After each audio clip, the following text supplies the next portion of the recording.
आप सभी का एक बार फिर से स्वागत है आपके अपने YouTube चैनल आखर ज्ञान में। आज हमारा करंट अफेयर्स का ये नेक्स्ट वीडियो है और इस वीडियो में हम आज पुनः 10 प्रश्न जो हैं राजस्थान के करंट अफेयर से रिलेटेड हैं वो हम देखेंगे।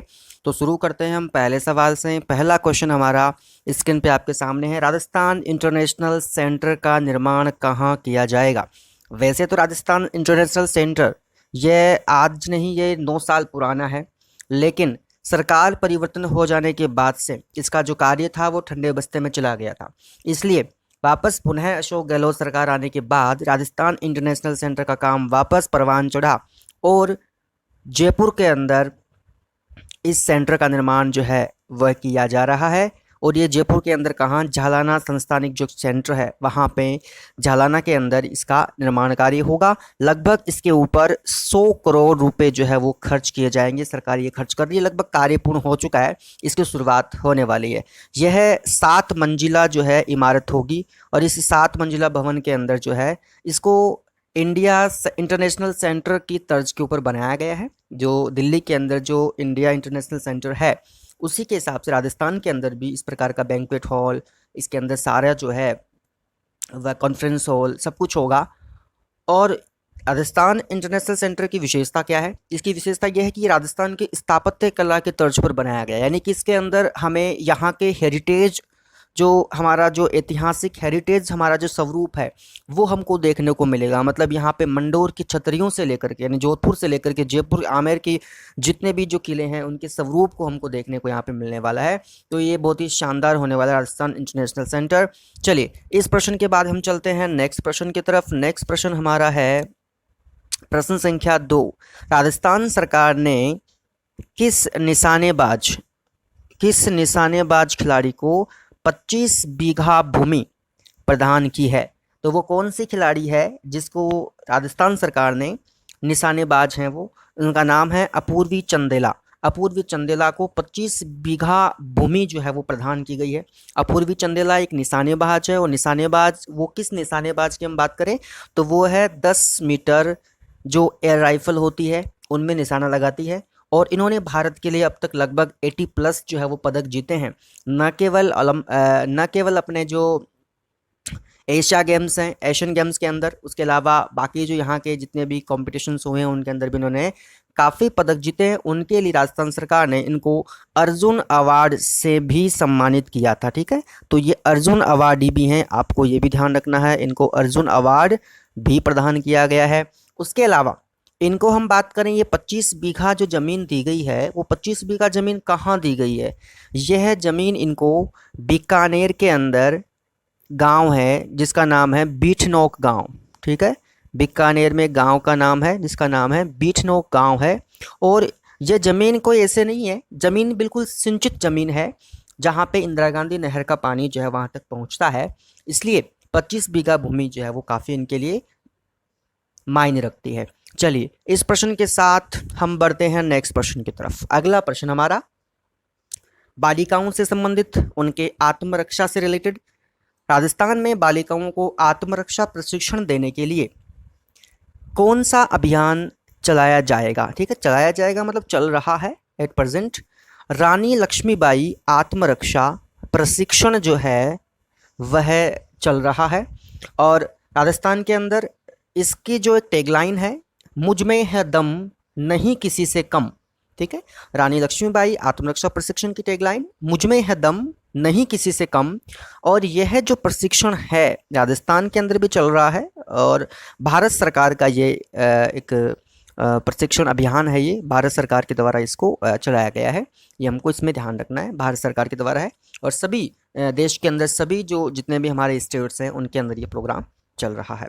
इस प्रश्न के बाद हम चलते हैं नेक्स्ट प्रश्न की तरफ। प्रश्न संख्या 4 आज का, मत्स्य विभाग के द्वारा, मत्स्य विभाग उसके द्वारा मछुआरों के लिए आजीविका मॉडल, जिसको शून्य राजस्व मॉडल भी कहते हैं, ये योजना राज्य के किस जलाशय में लागू की गई है? क्योंकि मछलियां पकड़ना है तो उसके लिए हमें जलाशय की तलाश है, तो जलाशय वो कौन सा है जहां पे इस मॉडल को लागू किया गया है? तो ये जलाशय है जैसमंद झील। जैसमंद उदयपुर के अंदर ये है। और इस मॉडल की शुरुआत जो है वह पशुपालन और मत्स्य पालन। ठीक है, ये क्योंकि मत्स्य पालन जो डिपार्टमेंट है वो भी पशुपालन विभाग के अंतर्गत आएगा, तो पशुपालन और मत्स्य पालन जो विभाग के जो हमारे मंत्री हैं श्री लालचंद जी कटारिया, उन्होंने इस योजना की शुरुआत जैसमंद उदयपुर से की है। तो ये आपको ध्यान रखना है। चलिए इस प्रश्न के बाद हम बढ़ते हैं प्रश्न संख्या 5 की तरफ। चलिए भाई, प्रश्न संख्या 5 हमारा, हाल ही में राजस्थान की किस जिला परिषद को, ठीक है, जिला परिषद को दीनदयाल उपाध्याय पंचायत सशक्तिकरण पुरस्कार दिया गया है। ठीक है, ये दीनदयाल उपाध्याय पंचायत सशक्तिकरण पुरस्कार, वैसे हम बात करें जिला परिषद को दिया गया है, लेकिन यहाँ पे झुंझुनू के अंदर जो चिड़ावा पंचायत समिति है उसको लगातार दूसरी बार, ठीक है, ये दूसरी बार ये पुरस्कार प्रदान किया जा रहा है इनको। पिछली बार भी जो वर्चुअल प्रोग्राम हुआ था दिल्ली से, प्रधानमंत्री श्री नरेंद्र मोदी ने वहीं से डायरेक्टली जो है वो पंचायत समिति के खाते के अंदर, यहाँ पे देखो ध्यान रखने वाले पुरस्कार में क्या दिया जा रहा है, 25 लाख रुपए नग जो है वो इनके खाते में ट्रांसफर किए जा रहे हैं। तो पंचायत समिति जो है चिड़ावा पंचायत समिति, इसको दूसरी बार ये पुरस्कार दीनदयाल उपाध्याय पंचायत सशक्तिकरण पुरस्कार दिया गया है। तो इसमें 25 लाख की पुरस्कार राशि दूसरी बार ये ले रहा है। चलिए, राजस्थान के लिए गौरवान्वित करवाने वाला जो ये बहुत ही क्षण है। बढ़ते हैं नेक्स्ट प्रश्न की तरफ। अगला प्रश्न हमारा प्रश्न संख्या 6 है, राजस्थान का 16वां कंजर्वेशन रिजर्व क्षेत्र किसे घोषित किया गया है। ठीक है, इसमें पहली बात हमको ये पता होना चाहिए कि कंजर्वेशन रिजर्व क्षेत्र होता क्या है। ठीक है, संरक्षित जो ये क्षेत्र होता है, रिजर्व क्षेत्र कौन सा होता है, क्या इसमें होता क्या है, वो हमको पता होना चाहिए। तो ये क्या होगा, है ना। कंजर्वेशन रिजर्व एक ऐसा क्षेत्र होता है जो लगभग हम माने कि जो राष्ट्रीय उद्यान होते हैं या फिर जो वन्य जीव अभयारण्य होते हैं या आरक्षित क्षेत्र होते हैं, जैसे 2 राष्ट्रीय उद्यान है, उन 2 राष्ट्रीय उद्यानों के बीच में या 2 वन्य जीव अभयारण्य क्षेत्र है उनके बीच में ये एक बफर जोन का, या हम बात करेंगे एक कंजक्शन का काम करता है, उनको जोड़ने का काम करता है, एक संयोजक का कार्य करता है, जिसको हम कंजर्वेशन रिजर्व एरिया कहेंगे। और ये राजस्थान का जो 16वां कंजर्वेशन रिजर्व एरिया है वह कहाँ इसकी शुरुआत, इसको किसको बनाया गया, रिजर्व क्षेत्र किसको घोषित किया गया है, तो वह है रणखार गांव है, जो कि चितलवानी तहसील के अंदर है और जालोर जिले के अंदर है। ठीक है, राजस्थान के अंदर जालोर जिले में चितलवाना तहसील है और रणखार एक राजस्व ग्राम है और वहाँ पे खेजड़ियाली ग्राम पंचायत है। ठीक है, इस ग्राम पंचायत का नाम है खेजड़ियाली। उस खेजड़ियाली ग्राम पंचायत में इसको जो है वो रिजर्व एरिया कंजर्वेशन, ये 0 पॉपुलेशन एरिया है और वहाँ पे कोई पॉपुलेशन नहीं है, इसलिए इसको घोषित किया गया है। चलिए प्रश्न संख्या 6 के बाद हम बढ़ते हैं प्रश्न संख्या 7 की तरफ। प्रश्न संख्या 7 आपके सामने, राजस्थान में राष्ट्रीय सहकार मसाला मेला 2022 का आयोजन कहाँ किया जाएगा। इस मसाला मेले की शुरुआत हो चुकी है और इसकी शुरुआत जवाहर कला केंद्र जयपुर के अंदर डॉक्टर सीपी जोशी के सानिध्य में इसकी शुरुआत हुई है।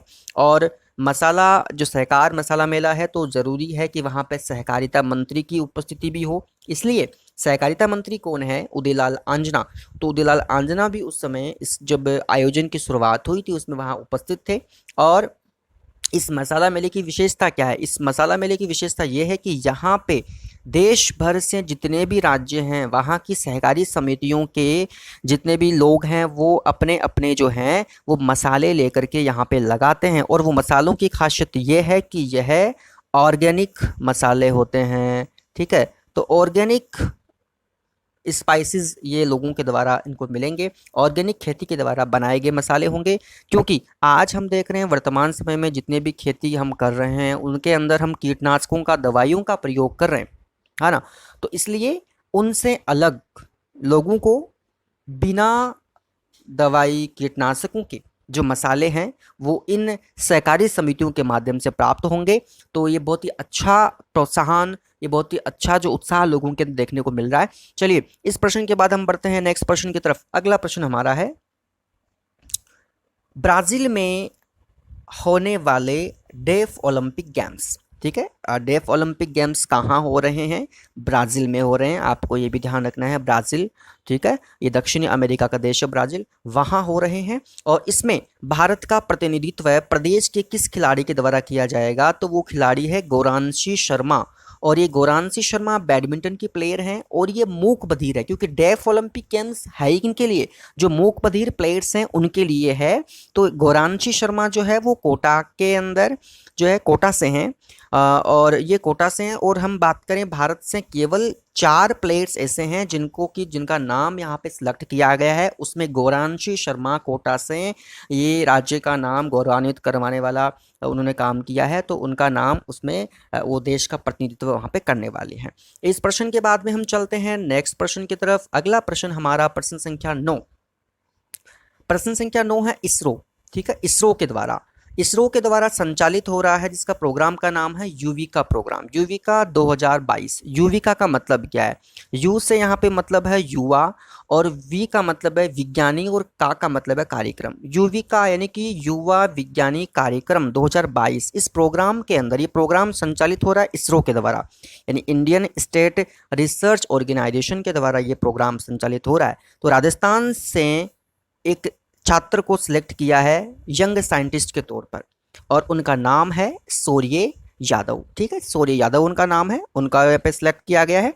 और ये कहाँ के हैं? शौर्य यादव जो है वह झुंझुनू जिले से हैं, और झुंझुनू के अंदर उनका जो गांव है वह पचेरी गांव है।